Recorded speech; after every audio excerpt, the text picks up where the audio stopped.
안녕하세요. 처음 뵙는 분도 계시고, 네.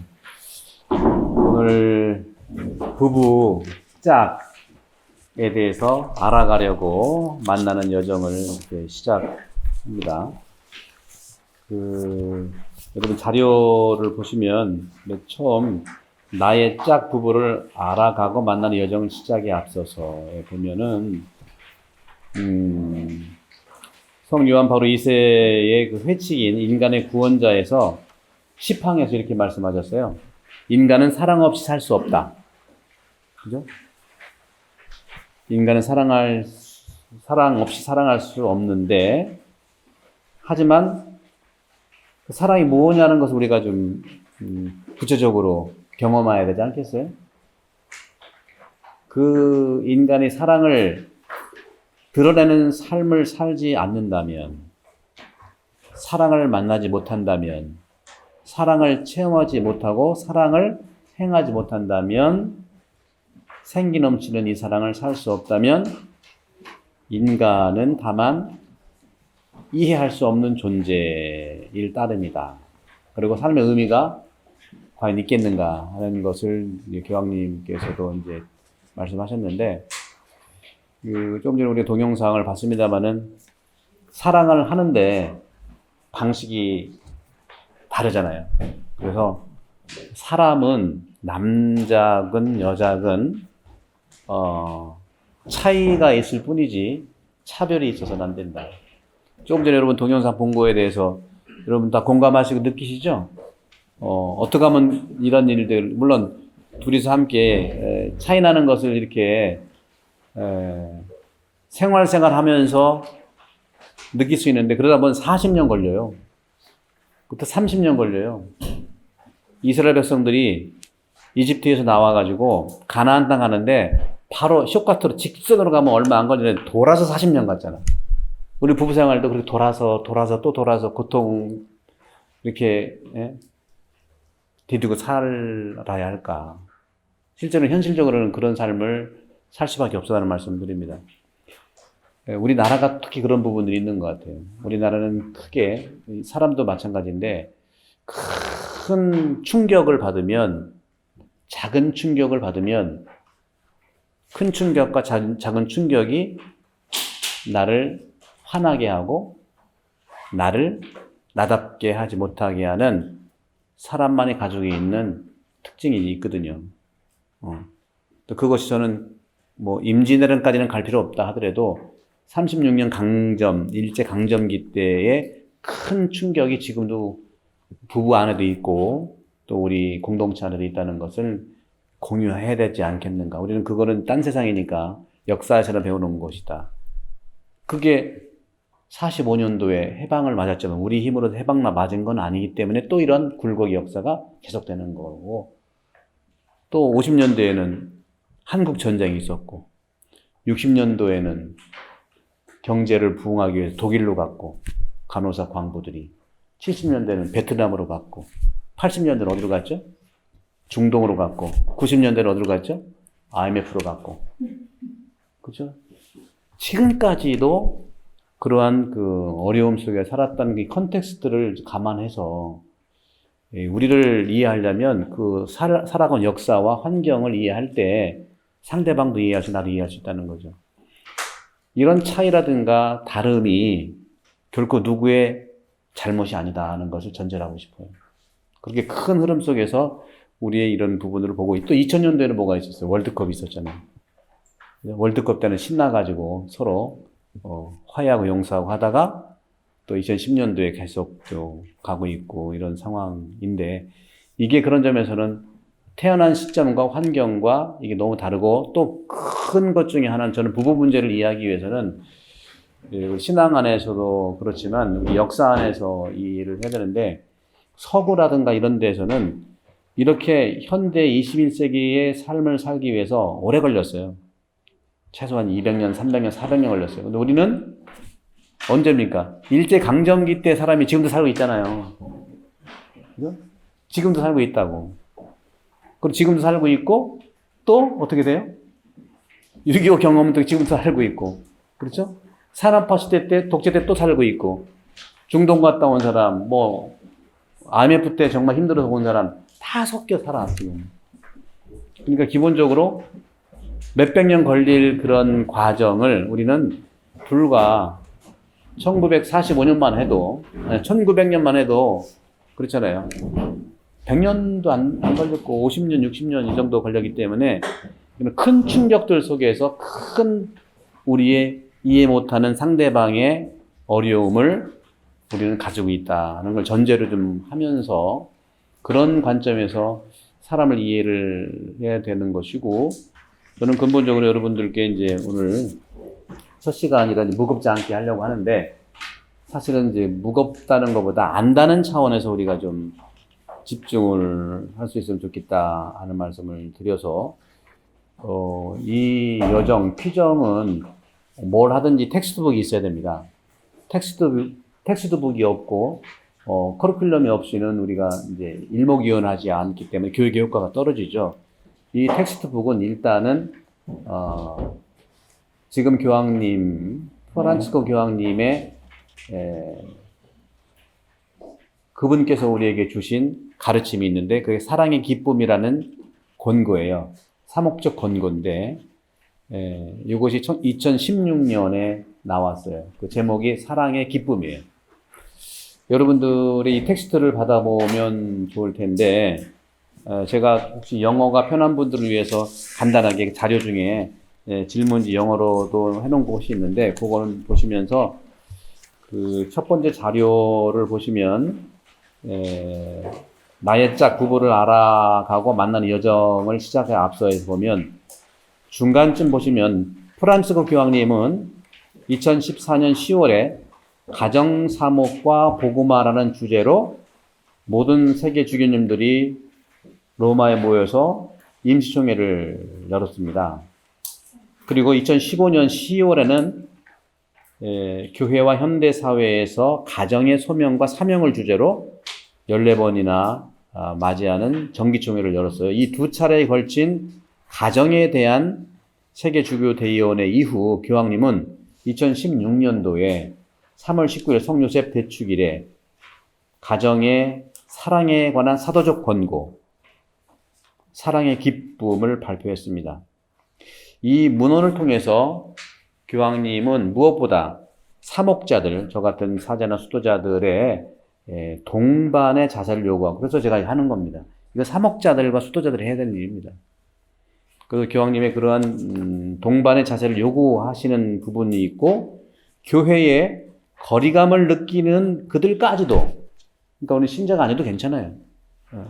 그들까지도 특히 사회의 가장 그늘진 곳에 살고 있는 312항이 이런 말을, 그늘진 곳에 있는 이들을 향해서 자비로움으로 보두모야함을 강조하시죠. 가정도 역시 마찬가지다. 여러분들 가정, 저도 여기 와서 한 1년 이상 지내보니까 가정이 너무너무 다양하고 너무너무 그 굴곡들이 다 달라요. 그러나 아픔들을 다 가지고 있어요. 여러 가지 아픔들을. 그 아픔들을 판단하는 것이 아니라 그 아픔을 이해하고 그 중에서 예수님이 그랬죠. 가장 이 작은 사람들 중에서 가장 굶주린 사람, 한테 해준 게 나한테 준 거라고 한 것처럼 교황님도 똑같은 말씀을 하시죠. 사회에 가장 그늘진 곳에 살고 있는 가정이라든가 부부라든가 이런 분들을 향해 자비로움을 보듬어야 하지 않겠는가 하는 교황님의 가치 때문에 이렇습니다. 이 사랑의 기쁨이라고 하는 이 문헌의 정신은 어떤 거냐면, 어떤 어려움이 따르더라도 가정에서 사랑은 아름다운 것이기 때문에 그리스도의 사랑 안에서 희망의 끈을 놓지 않도록 용기를 주시는 거예요. 그리스도교는요, 어떤 종교냐 하고 보면 우리가 많이 알고 있는 신망의 3덕의 종교예요. 믿고, 희망하고, 사랑하는 종교. 이게 전부예요. 그러면 우리가 믿는다는 게 뭐고, 희망한다는 게 뭐고, 사랑한다는 게 뭐냐, 이걸 배우고 느껴야 되지 않겠나요? 믿는다는 거. 믿는다는 것은 신뢰한다는 거예요. 상대방 신뢰한다는 거죠. 그 희망한다는 거죠. 사랑한다는 거죠. 근데 상당히 추상적이야. 그렇죠? 각자 달라. 믿는 방식도 다르고 희망도 각자 달라. 처하는 방식이 달라. 사랑은 더 달라. 사랑이 뭐냐고 물으신다면 사랑이 뭐냐고 물으신다면? 어? 믿음. 이 세대가 달라요. 눈물에 씨앗한 사람은 지금 한 60대 더 가까이 됐을 거야. 믿음에서니까 이제 30대 거라고. 맞나? 네, 맞잖아. 이만큼 다른 이런 그 경험들을 가지고 있는데, 종교, 특히 이 그리스도교는 믿음의 종교고, 희망의 종교고, 사랑의 종교인데, 그 중에서 하나만 선택하라면 너는 어떤 걸 선택할 수 있겠어요? 바울 사도는 믿음, 희망, 사랑 중에 사랑이 가장 소중하다고 얘기했잖아요. 저는 믿음이 가장 소중하다고 얘기하고 싶어요. 왜? 사랑은 소중하지만 사랑에 대한 방법에 대한 것도 다 다르기 때문에 일단 사랑을 사랑답게 하려면 믿어줘야 됩니다. 종교는 믿음의 종교예요. 특히 한국 분들은요, 사랑도 너무 잘해. 그리고 믿음도 잘하는데 문제는 뭐냐? 각자 나름대로 믿고 나름대로 사랑할 수 있는 부분이 있어서 그렇다. 한국 사람만큼 믿음이 강한 분들이 없어요. 그런 점에서는 믿음의 종교지만 이 희망한다는 것 자체가 사실은 우리가 늘 얘기하고 있는 희망이 있는 곳이 바로 천국이에요. 그럼 희망이 없는 곳은 어딜까요? 지옥이죠. 실제로 단테의 그 신곡을 읽어보면 단테가 천국도 가고 지옥도 가고 연옥도 가는데 천국은 어떤 곳이냐?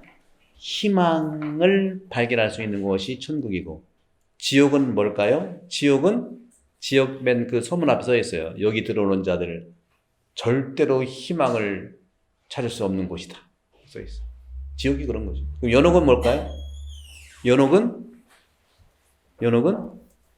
천국과 지옥 사이에 있는 중간 자라기보다는 연옥이라고 하는 것은 어떤 거냐면 가능성이 있는 거. 어디로? 다시 내가 재도전할 수 있는 가능성. 기회의 장소가 연옥입니다.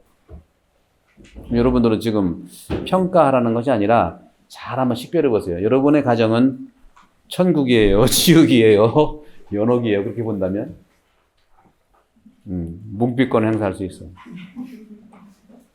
그런 걸 감안해서 여러분들이 판단하라는 게 아니라 팩트를 잘 바라보자는 말씀을 좀 드리고 싶어요. 그래서 이 사랑의 기쁨과 함께 저는 여러분들 매달 한 번씩 하는 이 시간이 우리 여러분들 뿐만 아니라 이 시간에 나누는 여러 가지 은혜로운 경험들이 한국교회뿐만 아니라 전 세계에 어려움을 겪고 있고 또 어떻게 다시 기회를 찾아보고자 하는 사람들에게 구체적인 도움이 되길 바랍니다. 종교는 추상적인 것이 아니에요. 아주 구체적인 것이죠. 그런 점에서 이 사랑의 기쁨의 이 문헌을 중심으로 천천히 읽어가기도 하고 묵상할 수 있도록 이끌어 드리겠습니다. 그러면은 점차 여러분 안에서, 내 안에서 하느님이 부어주신 사랑과 희망과 믿음을 다시 찾을 수 있고 하느님이 동행해 줄 거다. 또한 가정에서 진정한 기쁨과 행복을 더 크게 누리도록 분명히 도움을 주실 것입니다. 그런 점에서는 여러분들 이 여정의 시작에 앞서서 말씀을 좀 드렸고 사랑의 기쁨에 대한 부분에서 여러분들 그 다음에 사랑의 기쁨 1이라고 써있죠? 1. 다음에 사랑의 기쁨 2가 나올 텐데 사랑의 기쁨 1에서 보면 여러분들이 요거를 이제 일단 이제 식사하면서도 그렇고 대화하면서도 이 사랑의 기쁨 1, 2, 3 이걸 중심으로 이제 대화를 나눠주길 바라요. 앞으로의 기대와 희망이라는 건데 첫 번째로 또 영어가 편한 사람이 영어로 썼어요. 거기 이 질문 enjoyable love라고 했죠. 이 부분들을 좀 보시면 1번 제가 읽어볼게요. 나는 나 자신과 짝을 이해하고 주님 안에서 함께 만나고자 짝 부부 피정에 초대되었습니다. 그러니까 이 짝 부부 피정은 짝만 오는 것도 아니고 누구든지 올 수 있어요. 나와 짝을 이해하기 위한 피정이에요. 다시 말하면 사람을 이해하는 피정이라는 것이죠. 그래서 나는 앞으로 계속될 이 피정에서 무엇을 얻고 기대하고 희망하는가, 그런 걸 여러분들이 이따 작업하면서 써 넣으시면 좋겠죠. 그래야지 제가 여러분들의 원트나 호프 이런 것들을 이해하고 같이 교황님의 문헌과 아울러서 같이 나눠갈 수 있기 때문에, 따라서 본격적인 피정 시작에 앞서서 여러분들의 바람을 적어보는 시간을 드리도록 하겠습니다. 이거를 한번 이따가 식사 중에 또 나누는 시간이 있으니까 적어서 대화했으면 좋겠고, 두 번째는 가정은요 문제가 아닙니다. 기회라고 생각해요. 기회. 문제를 문제로 보니까 문제투성인데 좋은 것도 많이 있거든요. 기회가 또 있거든요. 기회. 지금까지 가정은 당신에게 어떤 기회를 주었느냐? 그것도 우리가 좀 적어볼 필요가 있어요. 내 가정은 어떤 가정이었는가 판단하라는 게 아니라 있는 그대로를 적어볼 수 있는 거죠. 그리고 이 앞으로 이 피정을 통해서 당신은 어떠한 기회를, 당신에게 이 피정이 어떠한 기회를 제공할까?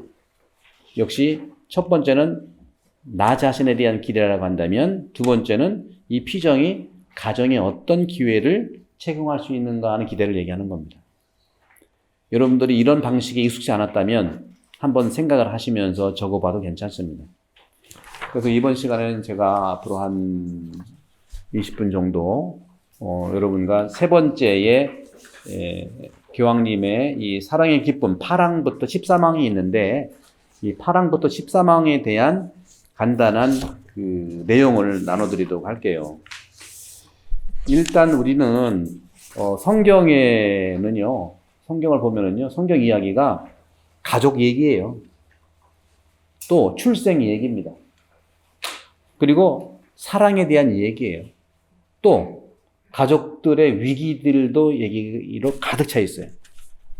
성경의 첫 페이지가 아담과 하와 가족이 출현하고, 성경의 마지막 페이지가 묵시록이 또 어린 양, 신부, 혼인잔치에 대한 얘기가 나옵니다.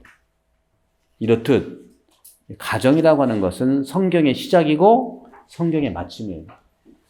가정이 얼마나 소중한지를 성경은 이야기하고 있는 것이죠. 그래서 그런데 여러분들 살다 보면은 음식을 먹을 때 몸에 나쁜 물질을 무슨 물질이라고 그래? 몸에 나쁜 거를 유해물질이라고 하잖아요. 유해물질. 유해물질 많이 찾아내잖아요. 유해물질인데 우리 가족 안에서도요, 가족이 모여 이루는 이 가정에도 나쁜 몸에 유해물질처럼 있는 것이 있어요. 그게 뭘까요? 폭력물질이에요. 폭력물질인지 모르고 폭력을 행사하고 있다는 거죠. 또 제가 아까 시작 전에 농담처럼 재밌게 말씀드렸잖아요.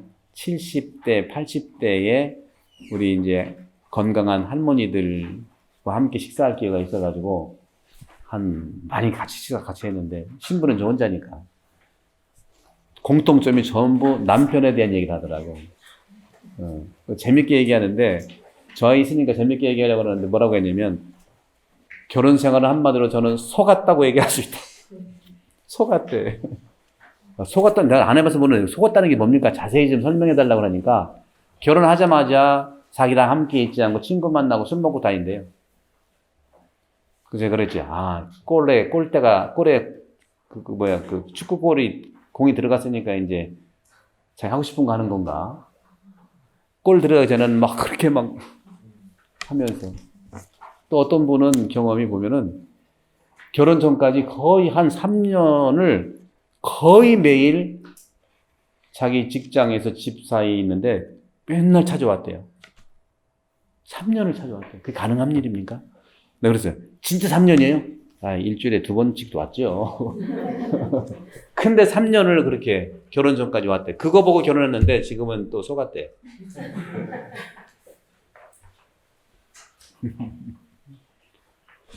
근데 자꾸 남자 성토하는 것 같은 기분, 꼭 남자를 성토하는 건 아니고 그분들의 그 경험들이 그런데 이게 한국의 현실이었대. 지금은 안 그래요. 이거는 아까 얘기했죠? 나이가 70대, 80대에 우리 건강한 할머니들에 대한 얘기, 그때는 그런 부분인데 지금 30대 부부들 안 그렇죠. 그죠? 우리 속았다는 기분은 안 들잖아. 여기서 얘기할 수 없으면 괜찮아요. 그렇죠? 그래서 이 폭력 물질 같은 사건들이 또 나타나는데, 하지만 성경에는요, 나타나는 것이 축복도 상당히 많이 나타납니다. 축복, 가정에 대한 축복, 자녀 축복. 또 가족들이 폭력을 당해서 고통에 많이 빠져 있어도 성경을 보고 보면은 하느님이 견딜 수 있는 힘을 주시는 게 성경이에요. 고통을 하느님이 주는 게 아니라 고통은 인간끼리 만들어 갔지만 그 견딜 수 있는 힘은 또 하느님이 주신다는 거예요. 희망을 가질 수 있는 것이죠. 그래서 이 성경의 이제 마지막 페이지가 어린 양의 혼인잔치로 이제 드러나고 있는데, 묵시록 19장 6절에서 9절입니다. 할렐루야. 주 우리 하느님 전능하신 분께서 다스리기 시작하셨다. 기뻐하고 즐거워하며 하느님께 영광을 드리자. 어린 양의 혼인날이 되어 그분의 신부는 몸단장을 끝냈다. 그 신부는 빛나고 깨끗한 고운 아마포 옷을 입는 특권을 받았다. 고운 아마포 옷은 성도들의 의로운 행위입니다. 어린 양의 혼인잔치에 초대받은 이들은 행복하다. 여러분 결혼했을 때 면사포 쓰고 이렇게 딴딴딴 할 때 얼마나 설레고 기뻤어요? 안 그랬나? 어떤 분들은 그러더라고요. 그때는 정신없었고 그 다음에 다른 사람 할 때 새록새록 내가 저랬구나 하는 느낌이 온다고 그러는데, 저도 그래요. 신품 받을 때 신부 때 정신이 없었어. 근데 그 다음부터 이제 사제되는 사람들, 저는 평생 학교에서 있으니까 매년 신부 되는 그런 서품식 보면은 또 내 마음을 또 찾고 하고 그랬습니다. 그래서 저는 사람들이 이와 같이 짝과 배우자를 만나서 가정을 이룬다는 것은 저마다 첫 번째는 자신을 알아가는 과정이지 않나. 자신을 알아가는 과정이 짝을 만나서 가정을 이루는 거예요. 물론 완벽하게 알아서 결혼하면 너무 좋겠죠. 근데 세상을 그렇게 두질 않아요. 그러니까 지금이라도 결혼했어서, 그러니까 사랑해서 결혼했는데, 이제 그 결혼한 그 가정은 또 목표가 있어야 되잖아요. 사랑의 목표가 결혼이었는데, 이제는 결혼의 목표가 있어야 되는 것이 아니냐. 결혼의 목표가 뭐여야 되겠어요? 또 사랑해야 된다는 거죠. 사랑은 시작이면서 마침이에요. 근데 우리는 한번 결혼하면 저절로 되는 줄 알아요. 여러분 직장 생활 저절로 됩니까? 아니잖아요. 그죠? 그런 점에서 우리는 내가 나를 이해하고 또 결혼 생활을 통한 남편과 부인을 통해서, 아까 너무 다른 점 동영상 봤잖아요. 너무 다른 게 달라서 사실은 좋아했던 거예요. 달라서. 근데 일을 같이 하다 보니까 방식이 다르다 보니까 짜증이 나는 거지. 근데 오늘 아까 동영상 보면 저는 이런 생각했어요. 아, 저거 그냥 업체에다 맡기면 될 텐데. 근데 또 경제적인 것이 또 있잖아. 알잖아요.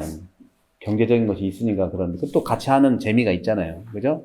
그 너무 심하면 몇 번 이렇게 좀 시행착오 같은 그런 그 경험을 해보면 이렇게 좀 상의해서 아니면 도움받은 거 도움받고 이렇게 해서 해나가야 될 필요도 있지 않겠나 그런 생각을 해봤는데, 너무 이건 이성적인 생각이에요. 감성은 그런 게 아니죠. 여러분 감성과 이성이 있다면 보다 나다운 것은 감성이겠어요? 이성이겠어요? 어떤 걸까요? 그렇죠. 감성. 대중들은요 이성적이에요. 대중들이 찍는 한 표가 대통령을 만들잖아요. 대중은 이성적인 겁니다. 개인은 감성적인 거예요. 그게 나다운 거거든요. 그러니까 내 감정은 상당히 내가 느끼는 건 중요해요. 그 감정 중요한 것을 옆에 배우자가 몰라가지고 지적하고 판단하면 나를 무시하는 거거든. 감정을 무시하는 게 아니라 이 가장 사랑한다는 짝은 그 감정에 대한 코멘트를 했는데 나는 감정이 나기 때문에 나를 코멘트하는 거예요. 모르고 하는 것이죠. 그런 부분들을, 그래서 이 가정을 이룬다고 하는 것은 자신을 아는 것이고 그 다음에 짝을 이해하는 장소지 않겠냐. 짝을 이해한다는 거죠. 그것이 이루어지는 공간이 가족이고 한 가정이 있지 않나요? 아파트만 얘기하는 게 아니에요. 아파트가 집이면 가정은 사람이란 말이에요. 가족은 사람이란 말이에요. 이 두 개 중에 우리는 어떤 비중에 놓고 살았냐는 거예요. 그런 면들. 그래서 가정에서 그들이 함께 살아가는 방식이 어떤 거냐 하는 걸 볼 필요가 있겠죠. 예수님은 이렇게 말씀하세요. 바위 위에 집을 질 거냐, 모래 위에 집을 질 거냐. 여러분 가정을 바위 위에 집을 짓겠다고 생각하시겠죠. 근데 살다 보면 모래일 수도 있어요. 막 넘어지기도 하고 이럴 수 있다. 그래서 저는 여러분과 함께 오늘 이 시간을 가볍게 이제 해 나가기 위해서도 여러분들 가정이라는 것이 이제 쉽지만 않다는 건 분명히 알죠. 오빠 호르몬이 나올 때까지는 굉장히 잘해주는데 오빠 호르몬이 좀 사라지게 되면 이제는 아들 호르몬으로 바뀌어. 어떤 분들은 그러잖아요. 또 70대 80대 그 할머니들하고 같이 대화했을 때 주로 어른들한테 들었던 게 그래요. 또 신부님한테도 들었대요. 또 부부관계 힘드니까 어느 신부이 그랬대요. 자매님 남자는 다 똑같아. 그렇게 해요. 나는 그렇게 얘기를 해요. 뭐가 똑같다는 얘기입니까? 뭐가요? 똑같대요. 다 똑같다고만 하더라고. 남자는 다 똑같은 것 같아? 생김새는 똑같지. 근데 그런 건 있는 것 같아요. 사람은 남자라가 그런 것이 아니라 사람은 느끼는 감정이나 이런 것이 있는데 차이가 있는 건 분명한데 여러 문화권마다 차이가 있어요. 그러면 중동 문화권은 일부 다처제라고 한다면서요. 그죠? 여러분 일부 다처로 사실 수 있겠어요? 근데 흔드는 건 여성들만 흔드네. 남편들 안 흔들어. 남편은 긍정이란 뜻이네. 남편들이 얘기해야 되는데 부인들이 이러는 남편들은 일어나?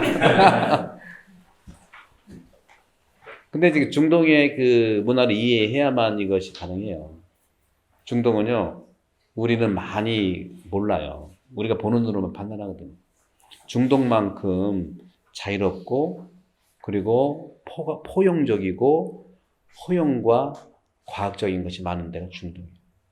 우리는 보는 극단적인 펀더멘탈리즘만 보기 때문에 무서운 건데, 그래서 뭐 그 얘기를 한다기보다는 근본적으로 사람은 그런 것 같아요. 그 사람이 그 사람이다. 남자 똑같다 하는 것은 뭐냐면 늘 사람들은 새로움을 추구하기 때문에 그래요. 새로움을 추구한다는 것이 똑같다고 얘기하는 근원이지 않겠는가. 사람은요, 새로움을 추구하는 존재예요. 결혼하고 부인이 맨날 새롭게 보이느냐, 또 남편도 부인에게 늘 새롭게 보이느냐, 또 새로워지도록 하느냐. 근데 아까는 뭐라 했죠? 결혼 전에는 3년을 그렇게 매일 가는데 결혼한 다음부터는 안 가. 새로워지지 않는 부분들이 있을 수 있지 않겠나. 그래서 이 새로움에 대한 우리는 어떤 그 가치들을 볼 필요가 있지 않겠느냐 말씀드리는데, 어려움은 뭐냐면요, 우리가 특히 아까 그랬죠, 남녀는 차이가 있을 뿐이지 차별해서는 안 된다는 말이 뭐냐면, 교황님도 그런 말씀을 하시는 거예요. 우리가 편협하고 이원론적인 사고방식은 좀 내려놓자는 거죠. 우리는 너무 이원론적 사고방식이 많아요. 좋은 거 아니면 나쁜 거, 이렇게.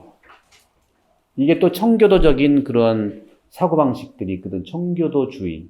미국이 청교도에 가서 너무 윤리적인 거, 청렴한 거, 또 말하면 결벽증 같이 깨끗한 거.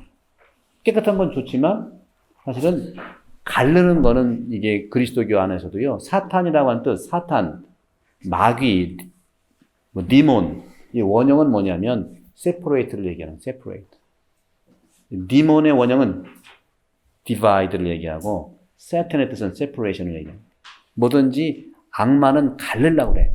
어떻게? 좋은 거, 나쁜 거.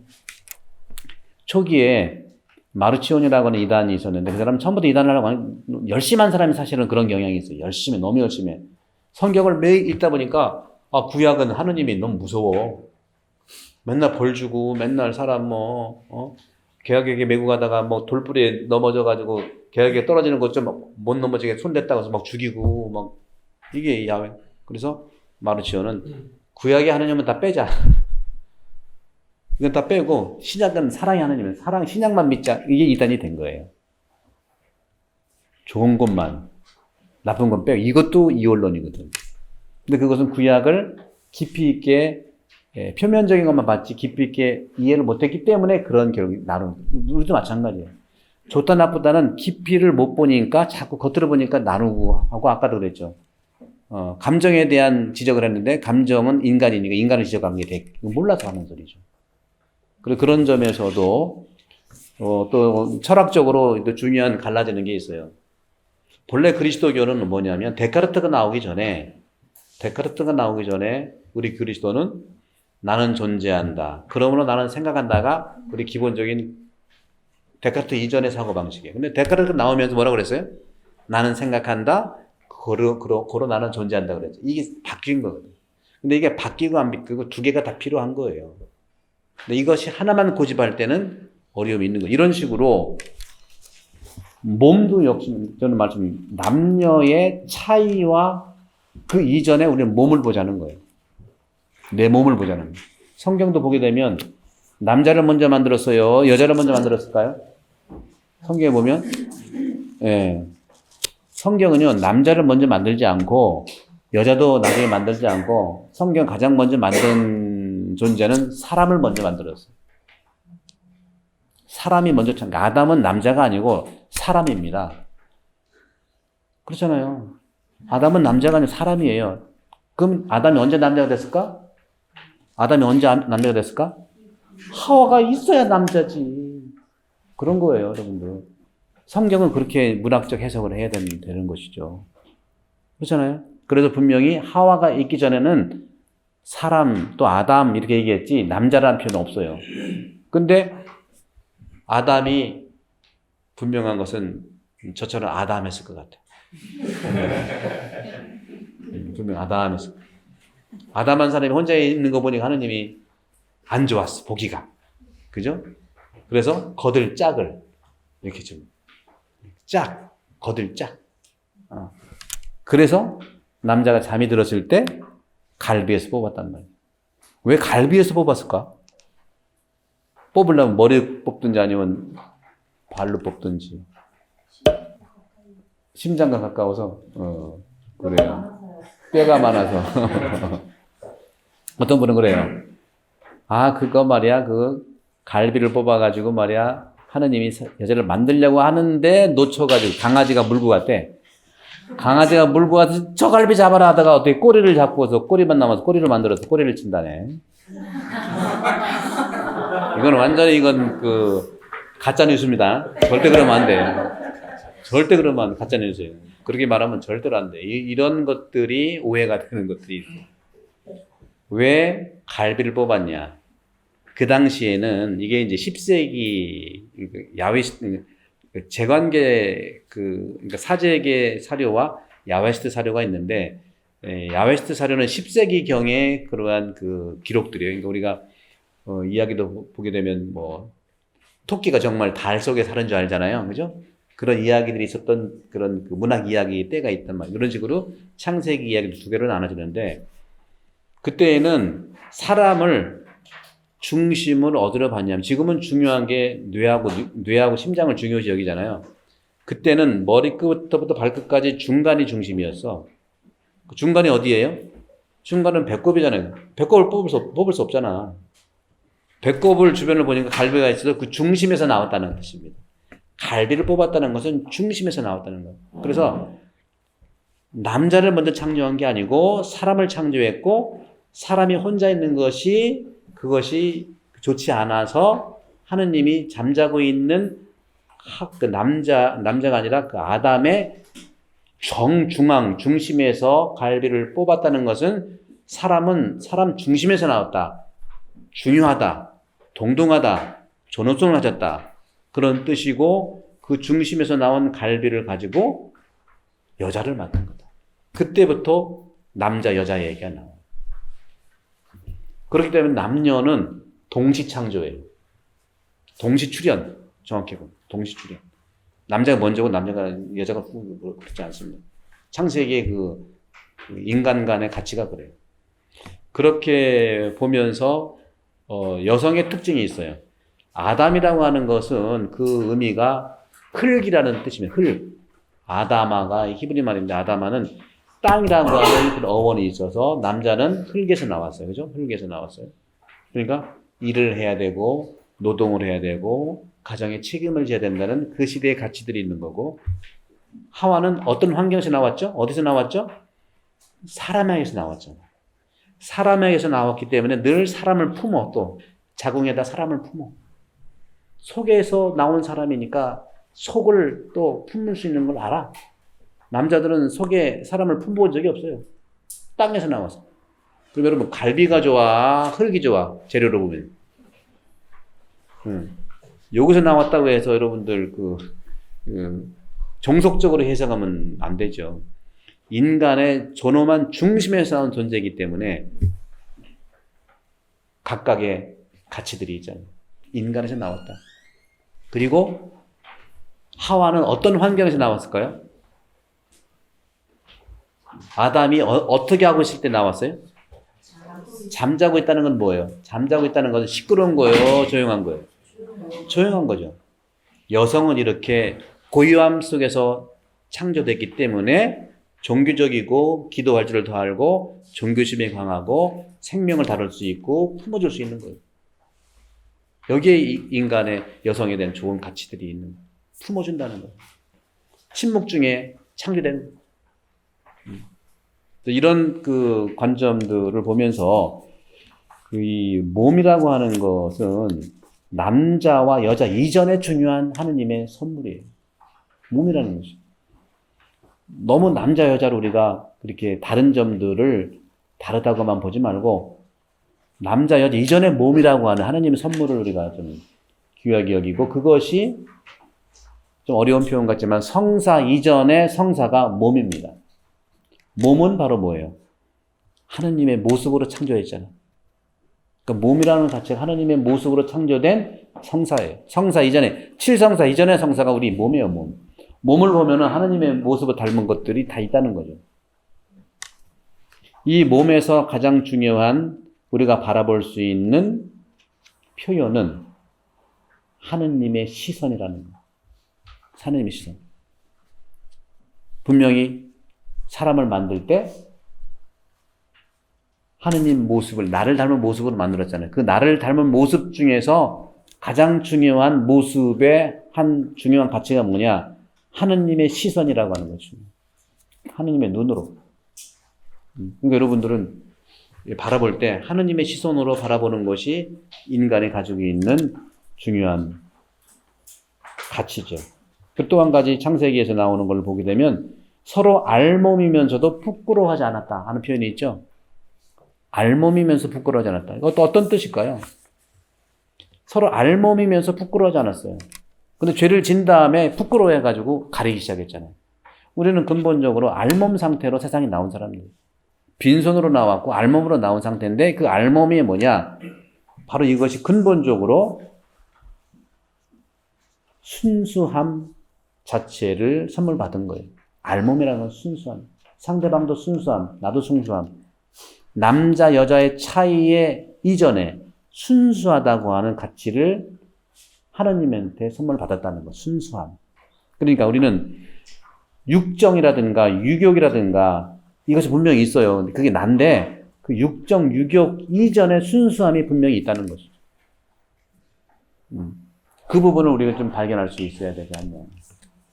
그래서 알몸이면서도 부끄러워하지 않았다는 것은 아담과 하와가 순수하게 인격적 결합을 했다 하고는 볼 수도 있어요. 그런 점을 이제 보면서 이제 마무리를 좀 해보면요.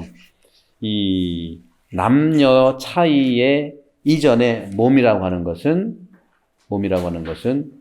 하느님과 또 하느님이 우리에게 주신 한처음에 우리에게 선물로 주신 일종의 선물이다.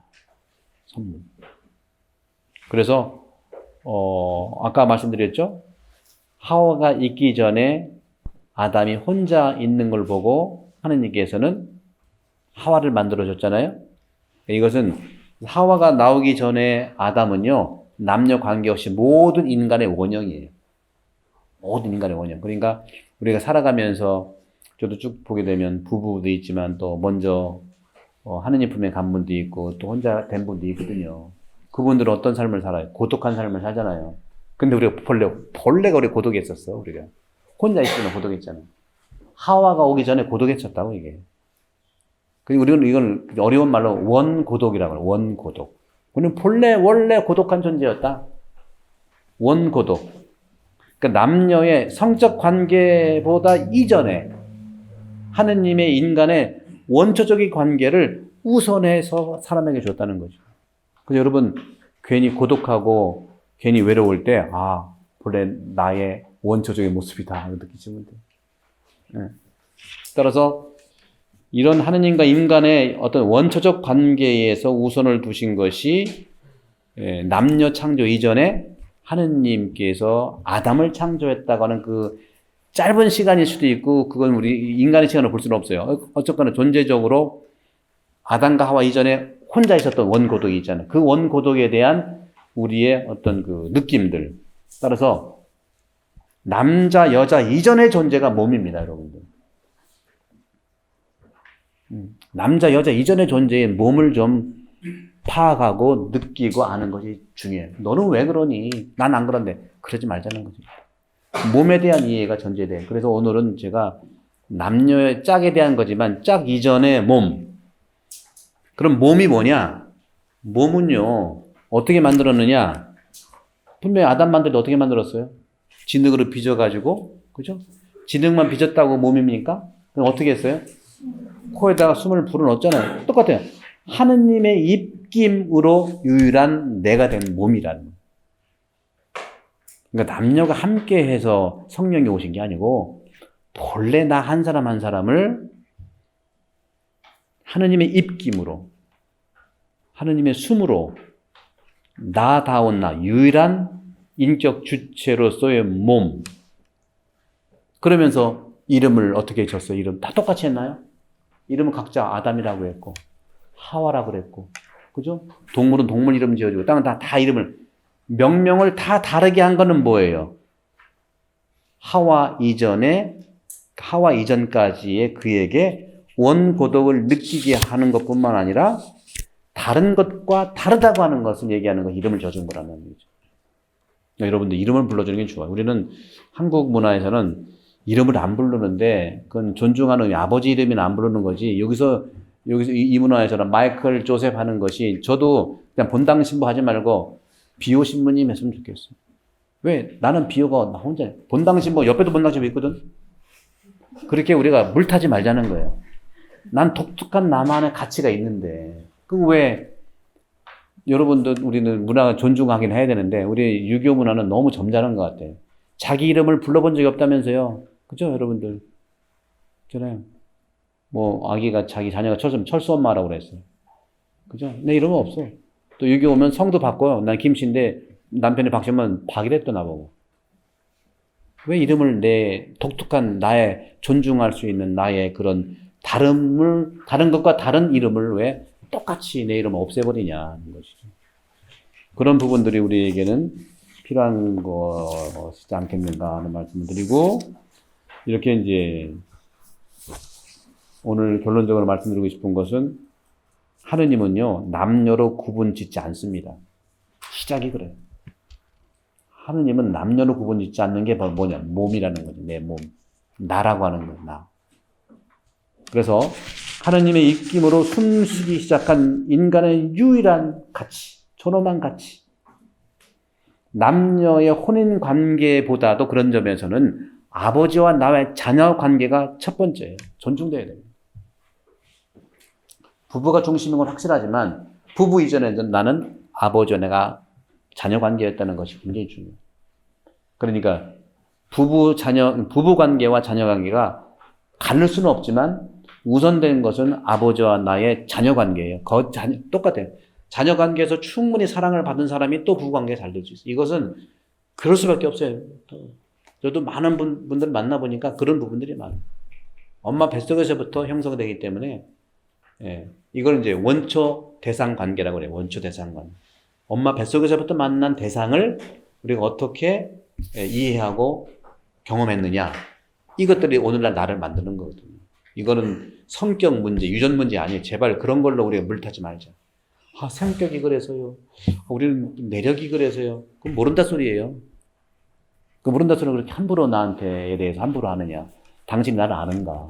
모르잖아요. 나도 나를 모르는 분이 있는데. 그런 것들이 우리를 굉장히 힘들게 할 수 있고, 특히 사랑한다는 부부가 그렇게 얘기할 때는 상당히 자존감도 떨어지고 힘도 떨어질 수 있다는 말씀을 좀 드리면서 바로 존중받고 존중하는 그런 삶. 그래서 오늘 이제 이렇게 마무리하면서 여러분들이 오늘 식사하시고 나눠서 대화하실 때 3번에 대한 지금까지 내용이 교황님의 권고 사랑의 기쁨의 8항부터 14항까지 내용을 말씀드리면서도 제가 설명을 더 붙인 거예요. 설명 더 붙인 건데 제가 한번 읽어볼게요. 3번 하느님의 모상으로 창조된 남자와 여자는 부모를 떠나 결합하여 한 몸을 이룹니다. 이것이 창세기의 첫 2장에 담긴 남자와 여자의 본질적인 모습입니다. 자기에게 알맞은 협력자인 현재 혹은 미래의 짝 배우자는 하느님께서 나에게 주신 최고의 선물입니다. 그리고 둘이 하나됨은 상호간에 육체적으로 받아들임뿐만 아니라 두 마음이 하나 되는 것입니다. 하느님께서 준비하신 최고의 선물이 되고자 당신은 짝 혹은 배우자에게 충만한 자기 증여를 매일의 삶에서 어떻게 실현하고 있습니까? 참 쉽지 않은 질문인데 오늘 제가 말씀드린 걸 토대로 해서 제가 조금 볼트째로 써놓은 거 있죠? 모상으로 창조된 사람, 결합해서 한 몸이 된다는 거, 또 본래의 모습이 어떤 거냐, 선물이다, 둘이 하나 된다는 것은 뭐냐, 또 받아들이면 뭐냐, 너무 할 얘기가 많은데 이런 것들 중에서 여러분들이 제가 안내했던 이 말씀을 토대로 해서 여러분들이 이야기를 좀 나눠주면 되고, 이야기 나눈 다음에 또 우리 전체 또 쉐어링할 시간이 있고 그때 또 말씀을 드리도록 하겠습니다. 그러면 마침 기도 영광성으로 마치고 시간 가고 또 후에 또 질의응답도 받도록 하겠습니다. 성부와 성자와 성령의 이름으로 아멘. 영광이 성부와 성자와 성령께 성부와 성자와 성령의 이름으로 아멘. 수고하셨습니다.